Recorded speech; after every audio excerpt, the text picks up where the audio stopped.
አሁን ወደ አንድ ርዕሰ ጉዳይ እናመራለን። ለስፖርት መሰረቱ እንደሚታወቀው የስፖርት መሰረተ ልማቱ ዋነኛው ማዘውተሪያ ስፍራዎች እንደሆኑ ይታወቃል። በሀገራችን ውስጥ ምን ያህል ማዘውተሪያ ስፍራዎች ለተጫዋቾች እድገት በተለያዩ ስፖርት በባስኬትቦል ሊሆን ይችላል፣ በአትሌቲክስ ሊሆን ይችላል፣ በእግር ኳስ ሊሆን ይችላል፣ በተለያዩ ስፖርት አይነቶች አስተዋጽኦአቸው ግሉ እንደሆነ ይታወቃል። ሐዋሳ ሲነሳ ኮረም ሜዳ ይነሳል። በተለያዩ አካባቢዎችም ልክ እንደዚህ ይነሳል። ሆሳናም ሲነሳ ጎፈር ሜዳ እንደሚነሳ ሁሉ ማለት ነው። አዲስ አበባ ላይም የተለያዩ የሰፈር ሜዳዎች ይነሳሉ። ስፖርት መሰረተ ልማት ሲታሰብ ስፖርትን ለማሳደግ ሲታሰብ በዋነኝነት ማዘውተሪያ ስፍራዎች ወሳኝ ናቸው። ስፖርት በሶስት ነገር ያድጋል። ሁሌ የምናነሳው ሀሳብ ነው። መሰረተ ልማት፣ አስተዳደርና ወጣቶች ላይ በመስራት ለዚህ ግን መነሻው መሰረተ ልማት ነው። ማዘውተሪያ ስፍራ ሳታዘጋጅ ስፖርተኛው ቢኖር ወይም ደግሞ ጥሩ አስተዳደር ቢኖር ዋጋ የለውምና ከዚህ አንፃር አንድ ያዘጋጀነው ፕሮግራም አለ። ሀዲያ ዞን ሌሞ ወረዳ አምርተናል። ማስቢራ ሜዳ በጣም ጥሩ ሜዳ መሆኑን የተመለከትንበት አጋጣሚ አለ። ከዚህ ፊት ሀዲያ ሌሞ እግር ኳስ ክለብ የቀድሞ ውድድር ዝግጅቱን እዛ ሲሰራ ተመልክተን ይሄ ሜዳ በምን አይነት መንገድ ተሰራ የሚል ጥያቄዎችን ጠይቀን ነበር። የአካባቢ ወጣቶች እርስ በርስ ተባብረው ሜዳው በጥሩ ፎርም በሆነ መንገድ ይዘውት ሜዳው ላይ እኔ የተመለከትኩት ፕሮጀክት የሚሰሩ ወይም ደግሞ በታዳጊ ደረጃ የሚሰሩ ሳይሆን ትልቆች የሚሰሩበት የመረብ ኳስ ጭምር እየጠፋ ያለ ስፖርት ይመስለኛል መረብ ኳስ። ከዛም አንፃር መረብ ኳስ ሜዳም ጭምር ያለው አስከብረው አሁን ላይ ትንሽ እየተቸገርን ያለ ነው ባለሀብቶች ለኢንቨስትመንት በሚል ሜዳዎችን እያጠሩ ሜዳዎች እየጠፉ እየመጡበት ያለበት ሁኔታ አለና ሆሳና ዙሪያ ላይ ያለ ሜዳ ነው ማስቢራ ሜዳ። በአጠቃላይ በዚህ ሜዳ ዙሪያ ላይ ወጣቶች ብዙ አስተዋጽኦ አድርገዋል። ሀገር ውስጥም ከሀገር ውጭም ያሉ ልጆችና ያሰናዳነው ፕሮግራም አለ። እሱን ተከታትለን ብንመለስ።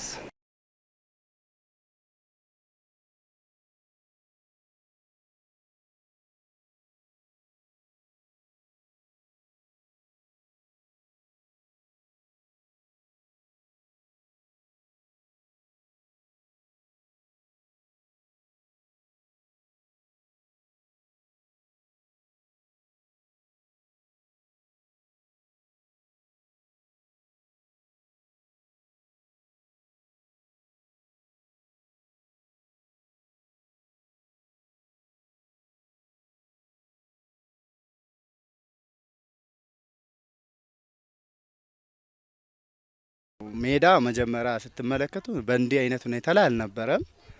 ባዶ ሜዳ መስሎ ለኢንቨስትመንት ለሰዎች እንዲመኙ ተደርጎ ነበረ። መጀመሪያ በትክክሉ አልተያዘም ነበረ።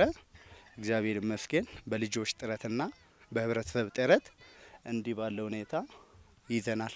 እኛ ብዙውን ጊዜ ድጋፍ ውጪ ላይ ያሉትም እዚህ ላይ ያሉትም ሰዎች ህዝብ ኢንቨስት እናረጋለን ብሎ አንዳንድ ሰዎች ሲመጡ ኢንቨስትመንት ጠይቆ ሲመጡ ልጆች እየታሰሩ ዋጋ እየከፈሉ ይሄን የሚያክል ሜዳ ሰፊ ሜዳ ይዘዋሉ። ልናስተባበር ገንዘብ ልናገኝ ውጭ ሀገር ያሉት ልጆች በብዛት ድጋፍ አድርጎልናል። ሜዳ በጣም ሰፊ ነበር። ሰፊ ከነበረው ለኢንቨስትመንትና ለባለ ሀብቶች ተሰጥቶ ነበሩ። ስሰጣ ይሄማ ማዘውተሪያ የለንም፣ ይሄ መጫወቻ ሜዳ የለም፣ ልጆች ከዚህ ሜዳ ብዙ ልጆች እየወጣ ነው በሚል እንዲሰፋና ወይም እንዲሆን አድርገናል። ሲናደርግ ደግሞ ይሄው አካባቢ ላይ እያያችሁ ያላችሁ አረንጓዴ አሻራ እያንዳንዳችን ኪስ ውስጥ ላይ ካለው ከምንበላው ከምንጠጣው ካገኛ ነው እየቆጠበን እየጠየቀን ህብረተሰቡን እያስተባበርን ነው። ሜዳው እንደምታየው አሁን አምሮና ውብ ሆኖ እንደምታየው ከዚህ በፊት በእንደዚህ አይነት መልክ አልነበረም። በጣም ባለቤት ያጣና በጣም የተጨናነቀ የተጎሳቆለ ሜዳ ነበረ። ግን አሁን እንደምታየው ወጣቶቹ በዚህ ሰዓት በቃ በአንድነት በተነሳሽነት ሜዳውን እንዳይ በማልማትና በመስራት ይገኛሉ። ሁለተኛ ከዚህ በፊት በተለያዩ አቅጣጫ ግለሰቦችም እየመጡ ሜዳውን ለመውረርና ወይም የራሳቸው ለማድረግ ብዙ አይነት ጥረት ነበራቸው። ግን መንግስትን በጎን በመሆን የወጣቱን ልብ ትርታ በመረዳት ለወጣት ስፖርት አስፈላጊ ነው፣ ሜዳ አስፈላጊ ነው በሚለው ባረግነው ጥረት አንጻር መንግስትን ማግዞን ይሄንን ድል አርግተን ይሄው ማዘውተሪያ መስራት ችለናል። መጀመሪያ ለመስራት በጣም ካነሳሳን ነገሩ አንዱ በቃ መጀመሪያ የነበሩ ቻሌንጆች ናቸው። በጣም በዚህ ስራ ላይ ተሰማርተን የገባ ነው በ2014 እንደዛ ነው በጣም ወስነን የገባ ነው። ከዛ በኋላ ብዙ አይነት ቻሌንጆች ነበሩ። ያው በኪሳችን ለምንም አይነት የባጀት ፈንድም የገቢ መስመርም አልነበረንም። በተለያዩ ሀገር ያሉ ያው የማከባቢያችን ወጣቶች በገንዘብም በሀሳብም እየደገፉን በርቱ አለን እያሉ ያለውን ሀሳብ ሼር እያረጉን በገንዘብም በርቱ እያሉን ማሊያ በመግዛት ኳስ በመግዛት የተለያዩ ፖሎቹን እንደምታየው አምሮ የሚታየውን መረብ ሁሉን ለመግዛት ያው የውጭ ሀገር ባጀት እየለቀቁልን እዚህ ያሉት ደግሞ በጉልበት በሀሳብ እያገዙን ነው ይህንን መድረስ የቻል ነው። ሜዳው መጀመሪያ ያው ብዙ ነገር ብዙ ቻሌንጆች ነበሩ። አንደኛ ብዙ ባለሀብቶችም እንትን ለማድረግ ሲሞክሩ የነበረበት ሂደቶች ነበሩ። ከዛ ሂደትም በዛ እንትንም ላይ የኛ እጅም ነበረ። ያው ስፖርት እስከሆነ ድረስ ሜዳ ነው የሚለውን ነገር ወጣቶችን ያሰባስበን በብዙ አንግል ያው ወጣቶችን በሌላ አንግል ሳይሆን ያው ኳሱ እንዲህ ነው ለነገ ተስፋ እንዲህ የሆነ ነገር ጥሩ ነገር ቢሆን በሚለው እኛም ስንንቀሳቀስና ከአካባቢ ታዋቂ ሰዎች ባህል ሽማግሌዎች ጋር ከሃይማኖት ተቋምም እንደዛ አይነት ነገሮች ላይ ሜዳ ያስፈልጋል በሚለው ሳይንሳዊ እርዳታ ስንሰጣ ቆይተናል። ያው ጥሩ ነገር ነበረ። በዛ ሂደት ላይ እንደዛ አይነት ነገሮች ነበሩ። ግን በዛ ቻሌንጅም ሆኖ ያው ይሄ ሜዳ እንዲህ በማራ ሁኔታ መሰራቱ ደስ የሚል ነገር አለው። ለኔም ደስ የሚል ስሜት ሰጥቶኛል። ይሄ ሜዳ ሲያዝ ወይም ይሄ ሜዳ ላይ መረብ ኳስም ትላልቅ ፖሎች ከአዲስ አበባ ነው ያስመጣ ነው። ይህን ሲናደርግ የአካባቢ ህብረተሰብ ፕላስ ደግሞ ደቡብ አፍሪካ ዱባይ ላይ አስተዋጽኦ ያደረጉ ልጆች ብዙ ልጆች አሉ። አሁን በስም መጥቀስ ብዙን አልችልም። ብዙ ልጆች ነው በቃ የዚህ አካባቢ ተወላጆች ብር እያንዳንዳቸው አውጥቶ ከ300 ሺህ እስከ 500 ሺህ ድረስ ማለት ነው ወጪ ያወጣ ነው ማለት ነው። ሜዳ ባለበት ነው ተጫዋች የሚኖረው። ሜዳ ወሳኝነት እስካለ ድረስ እኛም ያው ሜዳው ይሄ በመኖሩ ነው ይሄ ሰው ሁሉም እየተንቀሳቀሰና ስፖርት እየሰራ ያለው ይሄ በመኖሩ ልጆቹም የሆነ አንደኛ ፊዚካሊም ሜንታሊም ሳይኮሎጂካሊም አሁን ጥሩ ብቃት ላይ አሉ እየተንቀሳቀሱ ነው። ስፖርት ላይ እንደምታየው የአንድ አካባቢ ወጣት ብቻ አይደለም እዚህ መጥቶ የሚሳተፈው ከተለያየበት ቦታ ነው እዚህ ወጣቶች መጥቶ የሚሳተፉት። ሜዳው እንደምታየው በጣም ከማማሩና ውብ ከመሆኑ የተነሳ አባቶቻችን እንደ በፊቱ ጥላ ላይ ቁጭ ብሎ ነበሩ ወይ የተለያየበት አቅጣጫ ሄደው ነበሩ የሚዝናኑትና ጊዜ የሚያሳልፉት። ግን አሁን ሜዳው በጣም ለመቀመጥና እንዲሁም ለመዝናናት ውብ ከመሆኑ የተነሳ በዚህ እድሜ ያሉት አባቶቻችን በጣም ሁሉም ጠዋት ከሰዓት እየመጡ ትሬኒንግ እያረጉ እንደምታዩ ብዙ አይነት ወጣቶች ከ10 እድሜ በታች ያሉት ሁሉም በደረጃቸው እየተሳተፉና እየሰሩ ነው ያሉት። በጣም አሁን ወጣቶች ይሄ ነው ብለ ከምትገምተው በላይ ነው አሁን በዚህ ሜዳ ላይ ተሳትፎ እያረጉት ያሉት እና እኛ አሁን ብዙ ስራ ለመስራት የበለጠ ወጣቱንም ይዘን ከዚህ በለጠ አደራጅተን ለመስራት ብዙ ጥረት እያረግን ነው ከግላችን እና በዚህ ላይ የተለያየ ባለሀብትም ሆነ የመንግስት አካልም ሆነ በእኛ ጎን ሆኖ ድጋፍ ቢያደርግልን ወጣቶችን ከዚህ አንስተን ለተለያዩ ሊጎች አድርሰን ትልቅ ስራ ለመስራት ነው አላማችን። አሁን ይሄ ሜዳ ከለማ በኋላ ወን ከዛም በፊትም ብዙ ልጆች አሁን ለምሳሌ ከዚህ ሜዳ አፍርተዋል ማለት ነው። ለምሳሌ አለግባብ ቦታ ላይ እንዳይሆኑ ከትምህርት ገበታ ወጥቶ ጫትና ሱስ የተለያዩ መጠጥ ቦታ ላይ እንዳይሆኑ እዚህ ጋር ልጆች ተጫውቶ ወጥቶ ገብቶ አይምሯቸውን ፍሪ አርግቶ ፕላስ ደግሞ ለጤንነታቸው ራሰው አባቶቻችን ራሱ ጠዋት ወጥቶ በዚህ ሜዳ ላይ እየዞሩ ስፖርት እየሰሩ የራሳቸውንም ጤንነት እያገኙ ነው ያሉት ማለት ነው። አልፎ ተርፎ ከዚህ ክለብ ለምሳሌ በሀዲያ ሌሞ ላይ ይሳቅ አለሙ የሚባል ከዚህ ሜዳ የወጣ ልጅ ነው። በሀዲያ ሌሞ ላይ እየተጫወተ ያለው ይሳቅ አለሙ ይባላል። አልፎ ተርፎ ለሀዲያ ሆሳና ቢ ሚረታ ባኒቶ የሚባል ልጅ ከዚህ ነው የወጣው መሀል ተጫዋች ማለት ነው። ስለዚህ እንደዛ አይነት ተጫዋቾችን ውስጥ ላይም አሁን በእነዚህ በሚታዩ ልጆች ላይም ጥሩ ተጫዋቾች አሉ በስነ ምግባር የታነጹ ማለት ነው። ለሀገር የሚያስፈልጉት እስከ አፍሪካ እስከ ዓለም ሄዶ መጫወት የሚችሉ ልጆች ጥሩ ልጆች አሉን ማለት ነው። ስለዚህ ይሄ ነው ጥቅሙ ማለት ነው። በቃ አለግባብ ቦታ ላይ እንዳይገኙ ይሄ ሜዳ ብዙ አስተዋጽኦና ብዙ ነገሮችን እያፈራ ይገኛል። ወጣቶች በጣም እየሰሩ ይገኛሉ። ከ17 ዓመት በታችም ከ17 ዓመት በላይም እየሰሩ አሉ። በሚሰሩበት ወቅት ላይ ግብአቶች ኢቭን እንኳን ባይሟሉም አንዳንድ የኳስ ችግሮች አንዳንድ ችግሮች ቢኖሩም 2015 ያውዴ ሌሞ ወረዳ ካፕና ያውዴ ልዩ አሸናፊ ሆነን መጥተናል። አሁንም ቢሆን ለክረምቱ ጨዋታ እየተዘጋጀን እንገኛለን። በጋ ላይም በሚኖረው ጨዋታ ላይ እንሳተፋለን ብለን ተስፋ እናደርጋለን። አሁንም ባሉት ልጆች ላይ አቅም በጣም ለሀዲያ ብቻ አይደለም ለሌላም ቦታ ያስፈልጋሉ ብለን ተስፋ የምናደርጋቸው ልጆች አሉ። አንደር ላይ ያሉት ልጆች ወደ 24 ልጆች አካባቢ አሉን። አጠቃላይ 35 ልጅ የሚሆን ልጅ አለ። ጥሩ ነገር ለመስራት እየሞከረን ነው። ያው ሜዳው ከጀመረ ወዲህ እኔም ወደዚህ ከነሱ ጋር ከተቀላቀልኩ በኋላ የሆነ ጌም ነው ብለን ከጀመረን በሳምንት 3 ቀን እየሰራን እየተንቀሳቀሰን እንገኛለን። በሳምንት 3 ቀን እየሰራን አንዳንድ ነገሮች ላይ ጥሩ ነገሮች አሉ።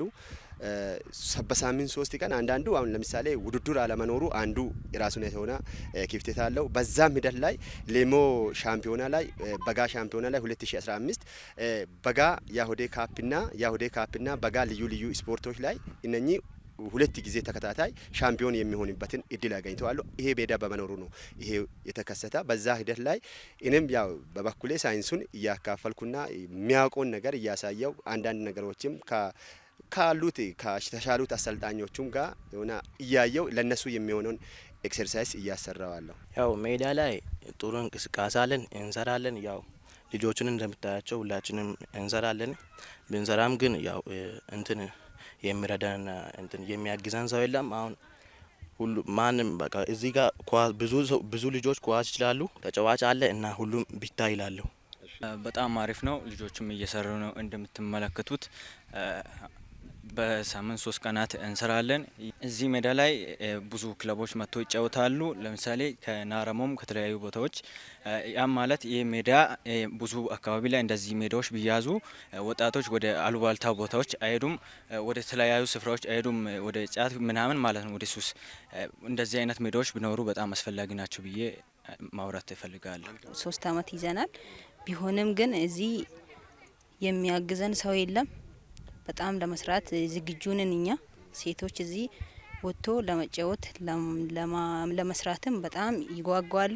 ግን ቢሆንም እዚህ የሚያግዘን ሰው ቢኖር አሪፍ ነው ብለን እናስባለን።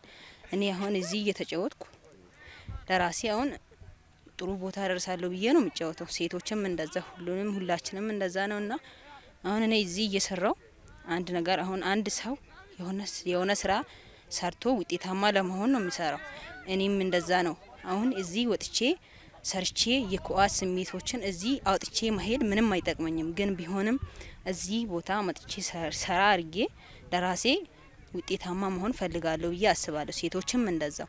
እኔ አሁን የኳስ ስሜት በጣም አለኝ። ስሜትም ብቻ ሳይሆን ወደፊት ተጫዋች ሆኜ በወጣ አሪፍ ነው ብዬ አስባለሁ። ሜዳ እንዲህ በማስተካከሉ መጀመሪያ ያው ከእንትንም ጀምሮ አንደኛ ለህብረተሰብ እንትን፣ ሁለተኛ ደግሞ ለራሳችን ጤንነት፣ ሶስተኛ ደግሞ ያው ሁሉም ተስፋ አለው። እኛም አንዳንድ ልጆች አለን በእግር ኳስ ማደግ የሚፈልግ እና ያው ትሬኒንግ ደግሞ በሳምንት 3 ቀን እንሰራለን። አሁን አለባሌ ላይ የሚውሉ ልጆችም አሉ። አሁን ፑል ቤት፣ ጫት ቤት ምናምን እኛ ከዛ ሁሉ እንትን ብለን ነውና እዚህ መተን የምንሰራው። ያው ጥሩ ስራ ነው የምንሰራው ብዬ አምናለሁ። ሜዳውንም እንደምታዩት የለማ ሜዳ ነው። ያው ጥሩ ስራ ነው። ብቻ ስፖርት ስንሰራ ለራሳችን ጥቅም ነው። አሁን ማለትም የተለያዩ ነገሮችን ከስፖርት አገኛለሁ። የራሴን ጤንነት፣ የተለያዩ ነገሮችን ማለት ነው። ይህ ሜዳ በመኖሩ እኔ በጣም ተጠቃሚ ነኝ ብዬ ነው ማውራት የምፈልገው። እንደ ራሴ ከሆነ ይሄ ሜዳ በጣም አሪፍ ነው፣ በጣም አሪፍ ነው ብዬ አስባለሁ። ደግሞ አይቻለሁ እየተጫወትኩ። አሁን ሜዳ በጣም አሪፍ ነው እንደሚታየው። ይሄ ሜዳ በጣም ቆንጆ ነውና እኔ በጣም ጠቃሚ ነኝ። ምክንያቱም እዚህ ወጥቼ ለመስራቴ እዚህ ወጥቼ እንትን ስፖርት መስራቴ ለራሴም ጤንነት ነው፣ ለወደፊትም ህልሜ ነው ብዬ አስባለሁ። አሁን ይሄ ኳስ በጣም ህልሜ ነው። ከህጻናቴም ጀምሬ ይሄን ኳስ በጣም ወደዋለሁ። እንደዛ ብዬ ነው ማስበው። ይሄ ቦታ ሴቶችን በጣም ይሰራሉ፣ በጣም እንሰራለንና ድጋፍ ያስፈልገናል። ፕሮጀክት መጥቶ ይሄን ቦታ ቢያይና ብንታይ በጣም አሪፍ ነውና ሴቶች በጣም ለመስራት እና ለማጫወት ዝግጁ ነው። በጣም ሴቶች በጣም ዝግጁ ነውና ስለዚህ እዚህ ፕሮጀክት መጥቶ ቢያየን፣ የምልመላ ሰዎችም መጥቶ ቢያየን፣ ጋብዘንም ቢሆን እዚህ መጥቶ ቢያየን ደስ ይለኛል ብዬ አስባለሁ። አሰልጣኙ በጣም ቆንጆ ነው። ጸጋይ ይባላል አሰልጣኙ። እዚህ እየሰራን እዛ እንዳራ ሜዳ እየሰራን ነበር። ለሁላችንም ማዕከል ቦታ ይሁን ብለን እዚህ መተናል። እዚህ እየሰራን እንገኛለን። ሴቶችን በጣም ብዙ አለ። ወደ 30 የሚጠጋስ ልጆች ሴቶች አሉ። በሳምንት 3 ሰኞ፣ ሮብ፣ ቅዳሜ እንሰራለን። 3ንም ቀን እንሰራለንና እዚህ ወተን 9 ሰዓት ላይ ነው የምንወጣው። እዚህ በሚገባ እንሰራለን። ኮይኖችንም እንሰራለን። እዚህ የሚያስፈልጉን ነገር ሁሉ እዚህ ወተን እንሰራለን። እሺ፣ አንተ ወደፊት የት መድረስ ትፈልጋለህ በተጫዋችነት? ያው በተጫዋችነት መጀመሪያ ሀዲያ ሆሳዕና ከዛ ለኢትዮጵያም ከዛ ለዓለምም መትረፍ ነው የሚፈልገው። እንደኔም አሉ ልጆች ኢትዮጵያን ስሟን ማስጠራት ይፈልጋሉ። ማስቢራ ሁሉም ይችላል ነው በቃ ኳስ ሁሉም ይችላሉ። አሁን የሚታያቸው በቃ ልጆች ሁላቸውም ይችላሉ ኳስና ያው እርዳታ ነውና የሌለን የሚያግዘን ሰው ካለ ሁሉም የሚችል ነው። አቋም አለው አቅም አለው ሁሉም ነገር ተስጦ ያለው ልጆች ናቸውና ያው የሚያግዝ ሰው ቢኖር ከዚህ የበለጠ እንሰራለን ብዬ አምናለሁ። በመጀመሪያ በሀዲያ ሆሳዕና ላይ ብጫወት እንዲሁም ወደ ኢትዮጵያ ብሔራዊ ቡድንም ወደዛ ብሄድ ብዬ እመኛለሁ። በመጀመሪያ ሀዲያ መጫወት ፈልጋለሁ። ሀዲያን ወክዬ መጫወት ፈልጋለሁ። እዛ ወደ ኢትዮጵያም ሄጄ መጫወት ፈልጋለሁ። ወደ ውጭም በቃ ህልሜ ነውና ወደ ውጭ ወደ እስከ መጨረሻ መጓዝ ፈልጋለሁ። በጣም ለሀገር አልፎም ለሌላ ሀገርም ውጤት ማምጣት የሚችሉ ልጆች ናቸው እና እንደምታየው ዘመናዊ ኳስ በደንብ ተግቶ እየሰሩና እየለፉ ነው ያሉት እና ይህንን ይመስላል። ስፖርት በጣም በዚህ ሰዓት በወጣቱ ዘንድ በጣም ተወዳጅነት እያገኘና ዘመናዊ ሆኖ በጣም መንግስትም እየደገፈው የሚመጣ ትልቅ ስራ እየሆነ ነው ያለው እንደምታየው እና እኛ ትልቅ አላማችን ምንድነው በዚህ መቆም ብቻ አይደለም ከስር ያሉትን ወጣቶችንም እያሳተፍን ለትልቅ ደረጃ ከሀዲያ ቲም አንስቶ እስከ ሌላ ቲም እስከሚደርሱ ድረስ ለመስራት ነው እቅዳችን። ስፖርት ማለት ኮምፒቲሽን ነው። ብዙ ውድድሮች ባሉበት ብዙ ሰዎች ባሉበት ላይ ነው የሚወዳደሩ። አቅማቸው አሁን አንዳንድ ነገሮች ላይ አሁን አሪፍ ነገሮች አሉ። አንደኛ ስፖርት ብዙም ጊዜ ፊዚካል የሚያስፈልግ ነገር አለው። ፊዚካሊም እየተዘጋጁና ብዙ ነገሮችን አሁን ለውጥ አለ የሚል ግምት አለው። ለውጥ አለው ልጆች ላይ መረብ ኳስ በሳምንት ብዙ ጊዜ ልጆች ወጥተው ይጫወታሉ። እረፍት አለው። የኛ ትሬኒንግ ያለበት ቀን ነው። ከሌላ አካባቢም ልጆች እየመጡ እዚህ ጋር ወደ ሱስም ወደ ተለያዩ ነገሮች ከምንሄድ ብሎ መረብ ኳስ እየተጫወቱ አሉ። ይሄ ሜዳ በመኖሩ ነው መረብ ኳስም ልጆችም እዚህ ጋር ይሄን የሚያክል ልጆች አንመለከትም ነበረ፣ አይጫወቱምም ነበረ። ዋናው ነገር ሜዳ ነው። ለሜዳ መስዋዕት ተከፍሏል፣ ዋጋ ተከፍሏል።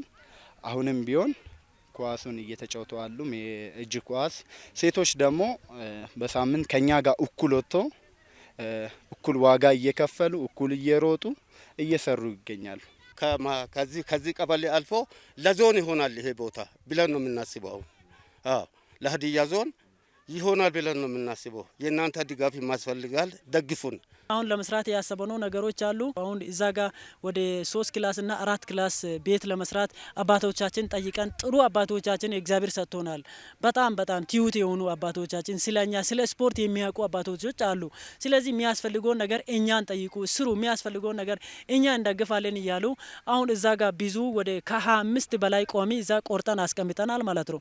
የወደፊት አላማ እዛ ጋር አሁን ሻወር ቤት፣ ልብስ መቀየሪያ፣ አንድ ጽህፈት ቤትም ለመስራት አቅደን እየተንቀሳቀስን ነው ያለ ነው። ምክንያቱም በዛ ላይ ደግሞ ወረዳም ቢደግፈን ዞንም ቢደግፈን ያው እንሻለን ማለት እንደምታየው ይህንን ብረት የተከል ነው ብዙ ዋጋ ከፍለን ነው ብዙ ብረቱን የተከል ነው እና ግለሰቦችንም ባለሀብቶችንም ብር በማጠያየቅ የውጭ ሀገር ልጆችንም በማስቸገር ነው ብሩን አዋጥተን ይህንን ፖል ማቆም የቻል ነው እና የሴቶችንም ማዘውተሪያ ለብቻ ሰርተን የነሱንም በፖል ለማጠናቀቅ እና ለመስራት እቅድ ላይ ነው ያለነው እና በተጨማሪ የሻወር ቤት የተለያዩ እንግዶች ማረፊያ ማስፋፊያ የሚያስፈልጉትን ነገር ሁሉ በዛ ጎን ለማካሄድ አሁን የቤት መሰረተ ልማት ጀምረናል እና እንጨትና የተለያዩ ነገሮችን በመሰብሰብ ላይ ነው ያለኑ።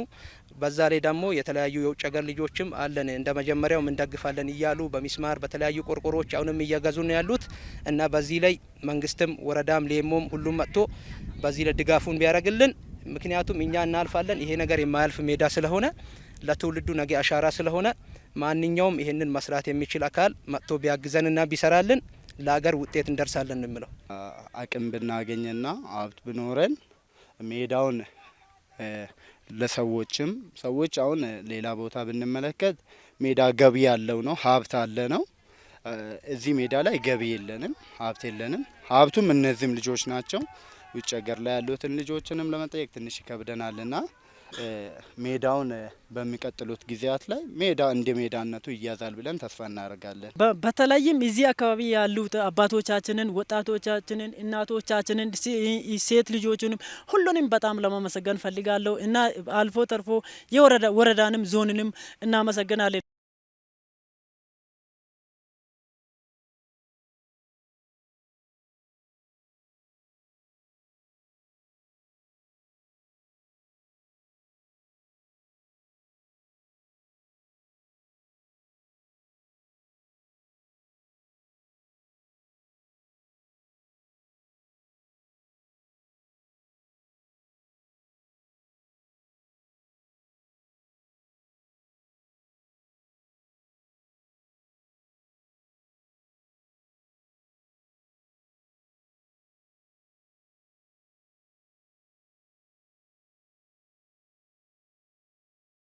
ማስሚራ ሜዳ ላይ ያለውን የሜዳ እንቅስቃሴ አጠቃላይ ከወጣቶች እዛ አካባቢ ያሉ ወላጆችም ጭምር ስለ ሜዳው አጠባበቅ እንዴት ሜዳውን እየጠበቁት እንዳሉ ያነሱልን ሀሳብ ተከታትለን ተመልሰናል። ሆሳዕና ላይ ብዙ ሜዳዎች እያየን አይደለም። በየቀበሌያቱ ላይ የተወሰኑ ሜዳዎች አሉ። ያንንም ለማጥፋት የሚደረጉ አንዳንድ እንቅስቃሴዎች አሉ እንደምንመለከተውና ሜዳዎች ከሌሉ ስፖርት ይኖራል ብዬ አላስብም። በእኔና ባንተ እድሜ እንኳን የምናውቃቸው ሜዳዎች ስፋታቸውንና ይዘታቸውን ጠብቀው ምን ያህል ቀጥለዋል ብለን በምንመለከትበት ሰዓት ላይ በብዙ መልኩ ቤት ተሰርቶባቸው አንዳንዶቹ ደግሞ ለኢንቨስትመንት ተሰጥተው በከተማችን ላይ መመልከት የምንችለው ጉዳይ ነው። ስፖርትን ያለ ሜዳ ማሰብ አይቻልም። እግር ኳስን ያለ እግር ኳስ መጫወቻ ሜዳ፣ ለሁሉም ሜዳ ነው ወሳኝነት ያለው ሩጫን በምናነሳበት ሰዓት ላይ ማለት ነው እና ከዚህ ጉዳይ ጋር በተያያዘ ከጊዜ ወደ ጊዜ በሀገራችን ላይም እንዲሁም በዞንም በክልላችን ላይም አንዳንድ ሜዳዎች እየጠፉ እያነሱ አያያዛቸውም ልክ እንዳልሆነ እየተመለከተ እንገኛለን።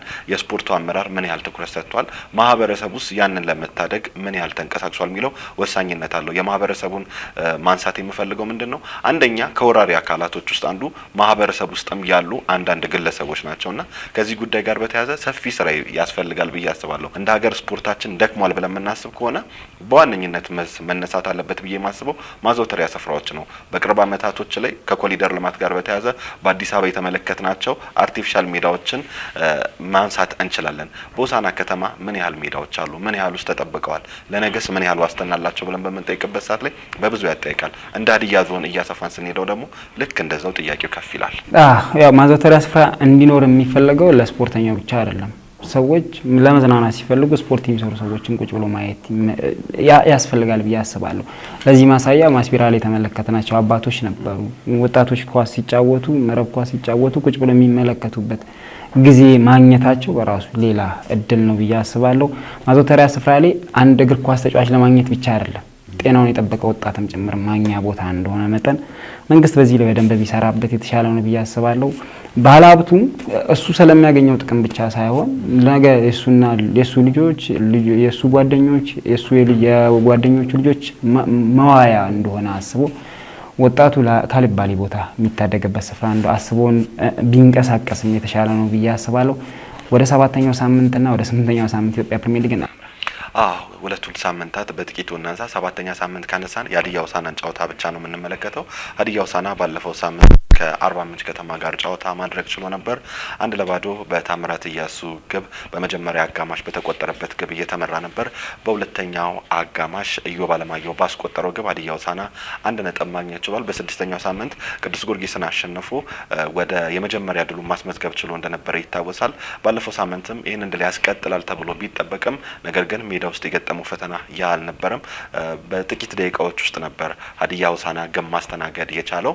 ሀዲያ ሆሳዕና የኋላ ኋላ ነበር ወደ ጨዋታው የተመለሰው። ከዛም ባለፈ አርባ ምንጭ ከተሞች የጎል ልዩነታቸውን የሚያሰፉበትንም እድል ሲያበክኑ ተመልክተናል። በሀዲያ ሆሳዕና በኩልም እንደ ብሩክ በየነ አይነት ተጫዋቾች እድል ተፈጥሮላቸው እድሉን መጠቀም ሳይችሉ ሲቀሩ ተመልክተናል። በጨዋታው በአጠቃላይ ሀዲያ ሆሳዕና ከቅዱስ ጊዮርጊሱ ጨዋታ በሆነ መልኩ አንሶ የገባበት ነበር ማለት እንችላለን። አርባ ምንጭ ከተማ የአመቱን የመጀመሪያ 3 ነጥብ ፍለጋ የገባበት ጨዋታ ነበር። ጠንካራ መከላከል፣ በመልሶ ማጥቃት ጥሩ እንቅስቃሴ ሲያደርጉ ነበር የአሰልጣኝ በረከት ደሙ ልጆች። ለዛም ማሳያ ግቦችን በመጀመሪያ አጋማሽ አግኝተው ማስቆጠር ችለው ነበር። ከዛ በኋላ ኢዮብ አለማየሁ ነበር በ80ዎቹ መጀመሪያ ላይ ለሀዲያ ሆሳዕና ያቻነትን ግብ ማስቆጠር የቻለው። ድንቅ ጎል ነበር። በጭንቅላት ካልተጠበቀበት አንግል ነው ያስቆጠረው። ሀዲያ ሆሳዕና ተሸንፏል የሚሉ ኦልሬዲ ወደዛ ያመዘነ የሜዳ ውስጥ እንቅስቃሴ ብዙ ሙከራዎች ያላየንበት በመሆኑ መጠን ሀዲያ ሆሳዕና ከቅዱስ ጊዮርጊስ 3 ነጥብ በኋላ ብዙ መነቃቃቶችን እናይበታለን ብለን ነበር በአርባ ምንጭ ጨዋታ ላይ። ያንን ሳንመለከት ግን ኢዮብ ያስቆጠረው ግብ ከዛ በኋላ የማሸነፍ እንቅስቃሴዎች ሁሉ ያየንበት ነበር። 6ኛ ሳምንት ላይ 3 ነጥብ 7ኛ ሳምንት ላይ 1 ነጥብ አግኝተው ትላንት የተደረጉ የ8ኛ ሳምንት ጨዋታዎችን እንመልከትና ዛሬ ሀዲያ ሆሳዕና ያደረገውን የ8ኛ ሳምንት ጨዋታ የምንመለከት ይሆናል። በትላንትናው ዕለት ነበር የ8ኛ ሳምንት ጨዋታዎች የጀመሩት። ፋሲል ከተማ ከወላይታ ዲቻ ጋር ባደረጉት ጨዋታ ነበር። በጣም ተጠባቂ ጨዋታ ነበር። ይህ ጨዋታ ፋሲል ከተማ በ30 ደቂቃ ውስጥ ነበር በቀይ ካርድ ቃል ኪዳን ዘላለም የወጣው። ፋሲል ከነማ ግን ያም ሳያገደው ግብ አስቆጥሮ 1-0 የመጀመሪያው አጋማሽን መምራት ችሎ ነበር። ዳግም አወቀ በ43ኛው ደቂቃ ለፋሲል ከነማ ግብ አስቆጥሮ ነበር። በ10 ተጫዋች የጨዋታውን እየመራው ወደ መልበሻ ክፍል ያመራው መሳይ ሰለሞን ለወላይታ ዲቻ በሁለተኛው አጋማሽ በ51ኛው ደቂቃ ባስቆጠራት ግብ ወላይታ ዲቻዎች 1 ነጥብ እንዲሁም ፋሲል ከነማዎች 1 ነጥብ ይዘው የሚወጡበትን እድል አግኝቷል ማለት ነው። በአጠቃላይ ጨዋታው ላይ ወላይታ ዲቻ የሚያስቆጨው ማለት እንችላለን። ትላንትና በእንግሊዝ ፕሪሚየር ሊግ አርሰናል ከቼልሲ የተጫወቱበት ጨዋታ ላይ ቼልሲ በጊዜ ካሳይዶን አጥቶ ነበር። ከዛ በኋላ ቀድሞውን ግብ ማስቆጠር የቻለው ቼልሲ ነው።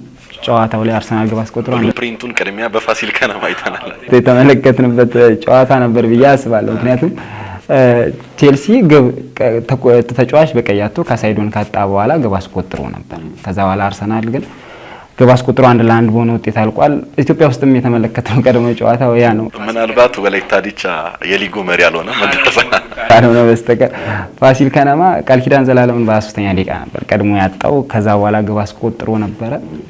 የኋላ ወላይታ ዲቻ ግብ አስቆጥሮ ጨዋታው 1-1 በሆነ ውጤት መጠናቀቅ ችሏል። ፋሲል ከነማ እስካሁን በሊጉ ያልተሸነፈ ብቸኛው ክለብ መሆኑን ጭምር የተመለከትን እንገኛለን። እኔ ፋሲል ከነማ የዘንድሮ ፋሲል ያሰልጣኝ ዮሐንስ ሳሌ ፋሲል ከነማ ላይ የተመለከትኳቸው የተለየ እንቅስቃሴ አለ። ያሬድ ቃል ኪዳንና በረከት ግዛው መሀል ላይ ያለው ጥምረት በጣም አደገኛ ጥምረት እንደሆነ በደንብ የተመለከትኩ ይገኛለሁ።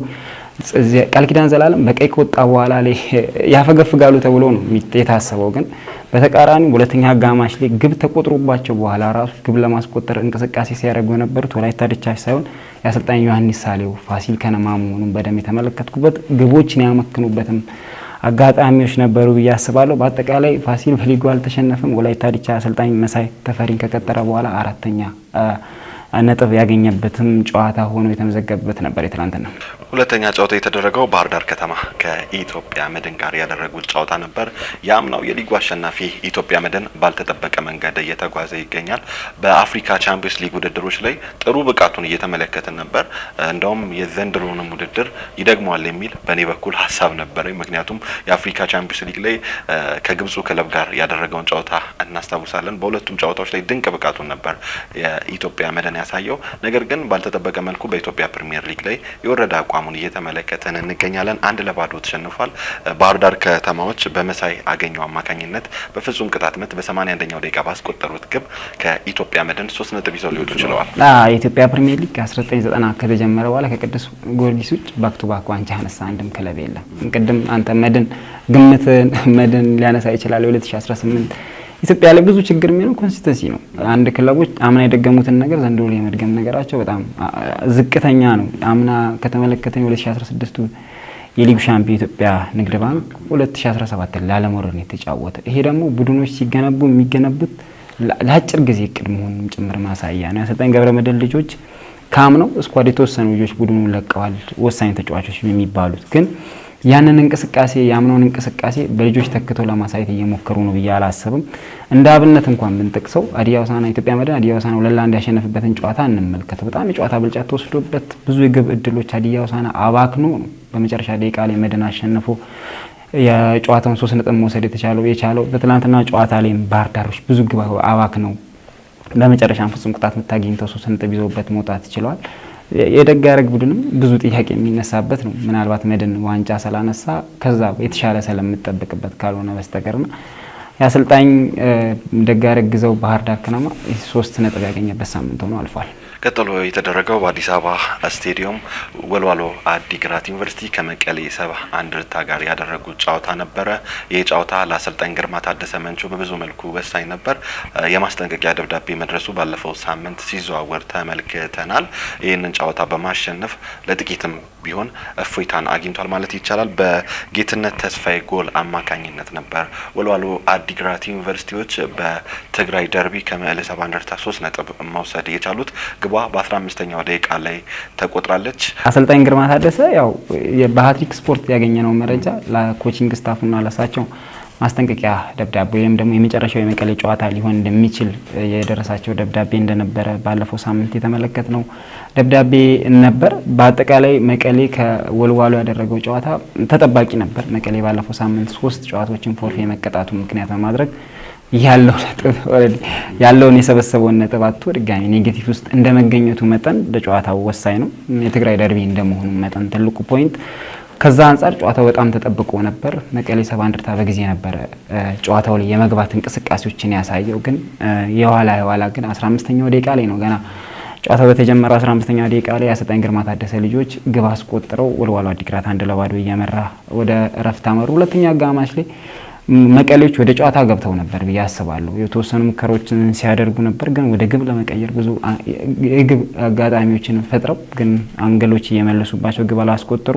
ወልዋሎ በቀይ ወጥቶበት ነበር ጨዋታው ላይ ትልቁ ፖይንት። ግን ኢትዮጵያ ውስጥ ከወጣብን ችግር የለውም እንደ ትላንትናው እንደ አርሰናል ጨዋታ ነው የሚሆነው። ቼልሲ እያጠቃ ነበር። ያው ትነሳሳለ ጎሎበት ተነሳሳለ ይበልጥና ወጥቶበት ተነሳስተው ይበልጥ ለ3 ነጥብ ፍለጋ በጣም ብዙ ሲታትሩ እንደነበር የተመለከተንበት ጨዋታ ነበር። መቀሌ እድለኛ አልነበረም። ብዙ ግቦችን ሲያበክኑ ነበር የአጥቂ መስመር ተጫዋቾች። ከዛ አሰልጣኝ ግርማ ታደሰ ጊዜያቸውን ያገኙበት ወይም ደግሞ ከወልዋሎ ጋር የሚኖራቸው ቆይታ ያራዘሙበት ጨዋታ ነበር ብዬ አስባለሁ። ለአሰልጣኙ ለቡድኑም ለተነሳሽነታቸው ወሳኝ ነጥብ ነው ማለት ይቻላል። ሀዲያ ሆሳዕና ከዚህ በፊት ግርማ ታደሰ ሲያሰለጥን የመጨረሻ ማስጠንቀቂያ ላይ ነበር ማንሰራራት የቻለው ልክ ከድሬዳዋ ጋር ባደረጉ ጨዋታ። አሁን ደግሞ ከመቀሌ ሰባ እንደርታ ጋር ያንሰራራሉ የሚለው እንደ ጥያቄ ይቀመጣል። የመጨረሻ ጨዋታ በትናንትና ዕለት የነበረው ኢትዮ ኤሌክትሪክ ከአዳማ ከተማ ጋር ያደረጉት ጨዋታ ነበር። አዳማ ከተማ ወጥ አቋም እያሳየ አይደለም የሚገኘው። ግቦች አይቆጠሩበትም። በዚህ ጨዋታ ላይም አልተቆጠረበትም። እንደምንመለከተው 2 ግቦችን የተቆጠሩበት በአንድ ጨዋታ ነው። እሱም ከኔጌሌ አርሲ ጋር ባደረገው እስካሁን በ8 ሳምንታት ጉዞ ውስጥ ምንም ግብ 7 ሳምንታት ላይ ግብ ያልተቆጠረበት ቡድን ነው። ይሄ በዚህ ጨዋታ ላይ 0-0 ወይም ደግሞ ባዶ ለባዶ በሆነ አቻ ውጤት ፈጽመዋል። ሀዲያ ስፖርት የአዳማን ዝግጅት አዳማ ሄዶ ተከታትሎ ነበር። የስኳድ ጥራቱን ተመልክተናል። በጣም ሰፊ ዲፓርትመንት ያለው ነው። ኋላ መስመር ላይ ፊት መስመር ላይ አማካይ ላይ ከዛ አንፃር ግብ ብዙ የሚያስቆጥር ጥቂት ግብ የሚቆጠርበት ቡድን እንደሚሆን ወይም ደግሞ ለዋንጫ የሚገመት ቡድን እንደሆነ ጭምር ተናግረን ነበር። አሰልጣኞችም ተጫዋቾችም ጋር የነበረው እሳቤ ከዛ መነሻ ነበር። ግን በተቃራኒው ጠንካራ ዲፌንስ እየተመለከትን ነዳዋ አወከር ሳኒ የመሰሉ እና አህመድ ሁሴንን የመሳሰሉ ተጫዋቾችን በክረምቱ አዘዋውረው ግን ግብ የሚያስቆጥር ቡድን እንዳልሆነ በደንብ እየተመለከትን እንገኛለንና ኋላ መስመር ላይ ግን እነ ሙጂብ በደንብ እነ ሙጂብና መናፍ ያሏቸው እነ ኢዮብ ጋር ያለው ጥምረት በጣም ከፍተኛ ነው። ሳሙኤል ዮሐንስም ሳይረሳ ማለት ነውና ግብ የተቆጠረበት በአንድ ጨዋታ ላይ ነው። ቅድም እንዳልከው በአርሲ ነገሌ የተሸነፉበት በመጨረሻዎቹ ደቂቃ 2 ግቦች ተቆጥሮ የተሸነፉበት ጨዋታ ካልሆነ በስተቀር ኢትዮ ኤሌክትሪክ ጋር የነበራቸው 0-0 ተጠናቋል። ኢትዮ ኤሌክትሪክን ጠንካራ ዲፌንስ እንዳለው በደንብ የተመለከትን እንገኛለን። አምና ትልቁ ችግር የኢትዮ ኤሌክትሪክ ግቦች በቀላል መንገድ ይቆጠርባቸው ነበር። እነ በረከት ወልደ ዮሐንስ ኢትዮ ኤሌክትሪክን ከተቀላቀሉ በኋላ ላይ ያለው የመከላከል ጥንካሬ ግን በተደጋጋሚ እያነሳ ነው እንደሚገኘው ሁሉ በጣም ጠንካራ ግን የማይቆጠርበት ቡድን እንደሆነ ተመልክተናል። ዛሬ የተደረጉ 3 ጨዋታዎችን እንመልከት። ቀዳሚ የነበረው በአዲስ አበባ ስቴዲየም ምድረ ገነት ሽረ ከሐዋሳ ከተማ ጋር ያደረጉት ነበር። እሱን ጨዋታ በጥቂቱ እንዳስ ቀን 7 ሰዓት ሽረን ከሐዋሳ ከተማ ያገናኘው ጨዋታ በሽረ 1-0 በሆነ ውጤት ተጠናቋል። ለሽረ አቤል ማሙሽ የማሸነፊያውን ግብ ማስቆጠር ችሏል። ሽረ በዚህም የተነሳ ወደ 12 ነጥብ ከፍ ያለበትን 3 ነጥብ ማግኘት የቻለበት ጨዋታ ነበር። ሐዋሳ ከተማ ተከታታይ ሁለተኛ ጨዋታውን ነው የተሸነፈው። ባለፈው ሳምንት በፋሲል ከነማ መሸነፉ ይታወሳል። በሐዋሳ በርካታ ነጥቦችን መሰብሰብ ችሎ ነበር፣ ወደ 10 ነጥቦችን። አዲስ አበባ ከመጣ በኋላ ሐዋሳ ከነማ 3 ነጥብ ብቻ ነው የሰበሰበው። በሁለት ተከታታይ ጨዋታዎች ተሸንፏል ማለት ነው። ሌላው ቀን 10 ሰዓት ላይ ሲዳማ ቡናን ከኢትዮጵያ ንግድ ባንክ ጋር ያገናኘው ጨዋታ ተጠባቂ ነበር። ኢትዮጵያ ንግድ ባንክ በሲዳማ ቡና 1-0 ተሸንፏል። ለሲዳማ ቡና የቀድሞ የሀዲያ ሆሳዕና ተጫዋች የሆነው የተከላካይ መስመር ተጫዋቹ ብርሃኑ በቀለ በ4ኛው ደቂቃ ላይ ግብ ማስቆጠር ችሏል። ሲዳማ ቡናም የሊጉን መሪነት በ19 ነጥቦች መምራት ችሏል። ሲዳማ ቡና ባልተጠበቀ መልኩ በዘንድሮ ክስተት የሆነ ቡድን ሆኗል ማለት እንችላለን። የአሰልጣኝ ያሬድ ገመቹ ቡድን ሲዳማ ባለፈው ሳምንት ከመቻል ጋር የነበረውን ጨዋታ እናስታውሳለን። ባለቀ ደቂቃ ያሬድ ባየ ባስቆጠረው ጎል 2-1 ማሸነፍ ችሎ ነበር። ዛሬም ብርሃኑ በቀለ ገና በጨዋታው ጅማሮ ላይ ያስቆጠረው ግብ ወደ 3 ነጥብ ያሳካበትን በመሆን ተጠናቋል። በአጠቃላይ ሲዳማ የዋንጫ ፉክክር ውስጥ በደንብ እጁ እንዳለበት ወይም ደግሞ ከሚጠበቁ ቡድኖች ውስጥ አንዱ ለመሆን እየሞከረ እንደሚገኝ ይታወቃል። ሀዲያ ሆሳዕና አሁንም ተሸንፏል። የአመቱን 3ኛ ሽንፈት ተሸንፏል። ወደ ሀዋሳ ዩኒቨርሲቲ ስቴዲየም ውድድሩ ካቀና በኋላ ሀዲያ ሆሳዕና አልተሸነፈም ነበር። በተከታታይ 2 ጨዋታዎች በኢትዮጵያ ቡና በሀዋሳ ዩኒቨርሲቲ ስቴዲየም ለመጀመሪያ ጊዜ ሀዲያ ሆሳዕና ተሸንፏል። 1-0 ነው የተሸነፈው። በፍጹም ቅጣት ምት ነበር ግብ የተቆጠረበት። አቡበከር አዳሙ ነበር ለኢትዮጵያ ቡናዎች ግቧን ማስቆጠር የቻለው። አብይ ካሳሁን በተወሰነ መጠኑ ከጫና ውስጥ እንዲላቀቅ ያደረገ ነጥብ ነው ማለት ይቻላል። ይህ ጨዋታ ኢትዮጵያ ቡና 10 ነጥቦችን በሊጉ መሰብሰብ ችሏል። ወደ ሀዋሳ ካቀና በኋላ ተከታታይ 2 ጨዋታዎችን ማሸነፍ ችሏል። አሰልጣኝ አብይ ካሳሁን በተከታታይ 2 ድሎችን ማሳካት የቻለበትን 3 ነጥብ ማሳካት ችሏል።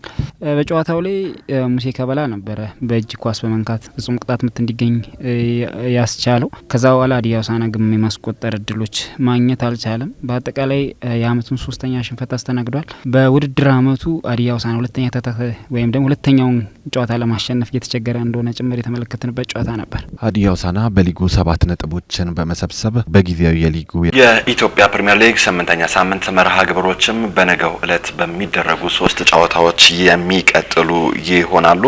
መቻል ከድሬዳዋ ከተማ ጋር በአዲስ አበባ ስቴዲየም የሚያደርጉት ጨዋታ 9 ሰዓት ላይ ይደረጋል። እንዲሁም ቅዱስ ጊዮርጊስ ከአርባ ምንጭ ከተማ ጋር በሀዋሳ ዩኒቨርሲቲ ስቴዲየም ቀን 9 ሰዓት ላይ፣ ኔጌሌ አርሲ ከሸገር ከተማ በሀዋሳ ዩኒቨርሲቲ ስቴዲየም በተመሳሳይ ምሽት 12 ሰዓት ላይ የሚደረጉ ጨዋታዎች ይሆናሉ ማለት ነው። ከሰዓት ጋር በተያያዘ ሳምንት የሀዲያ ስፖርት መሰናዶን ግን በዚህ እናብቃ። ዘወትር ሰኞ ምሽት እንዲሁም በድጋሚ ማክሰኞ ወደ እናንተ የሚደርሰው የሀዲያ ስፖርት ሳምንታዊ መሰናዷችን ይህንን ይመስል ነበር። ፕሮግራሙን አዘጋጅቶ ወደ እናንተ በማድረስ ናሆም ዮሐንስና ታሪኩ አበራ፣ በዜና ሰዓታችን ዘሪቱ ኤልያስ ከእናንተ ጋር ቆይታ አደረግን። ስለነበረን ጊዜ ከልብ እያመሰገንን እስከ ሳምንት መልካም ሳምንት ተመኘን።